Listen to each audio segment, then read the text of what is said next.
चीन और भारत के बीच में गतिरोध फिलहाल ऐसा है कि बस युद्ध नहीं हो रहा, बाकी युद्ध जैसा माहौल पूरी तरह बन चुका है। हालात बेहद खराब हैं। बातचीत जारी है, लेकिन निष्कर्ष अभी तक कुछ खास नहीं निकल पाया। चीनी सेना पीछे हटने के लिए तैयार नहीं है, लेकिन अब भारत ने भी चीन को आगाह कर दिया है, क्योंकि भारत चीन पर आंख मूंद कर विश्वास नहीं करने वाला। क्योंकि कोरोना वायरस के प्रकोप के बाद जिस तरह से चीन का रुख पूरी दुनिया के सामने आया है, उससे कुछ अन्य देशों को छोड़कर लगभग सभी देशों का मानना है कि चीन दोगला है। उसके खाने के दांत और हैं और दिखाने के और।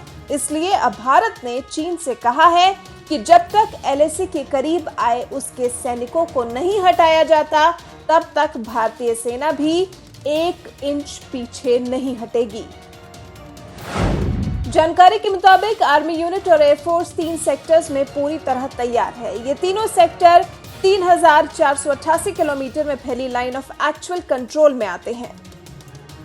इसमें वेस्टर्न यानी कि लद्दाख, मिडिल यानी उत्तराखंड, हिमाचल, ईस्टर्न सिक्किम, अरुणाचल शामिल हैं।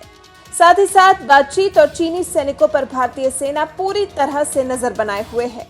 नजर इस बात पर भी है कि अब चीनी सैनिक नए इलाके पर अपना हक जताने की कोशिश न करने लगे। सूत्रों के हवाले से पता चला है कि सेना ने चीन को 2 टूक कहा है कि लद्दाख से अरुणाचल प्रदेश तक हमारे सैनिक ऐसे ही तैयार रहेंगे।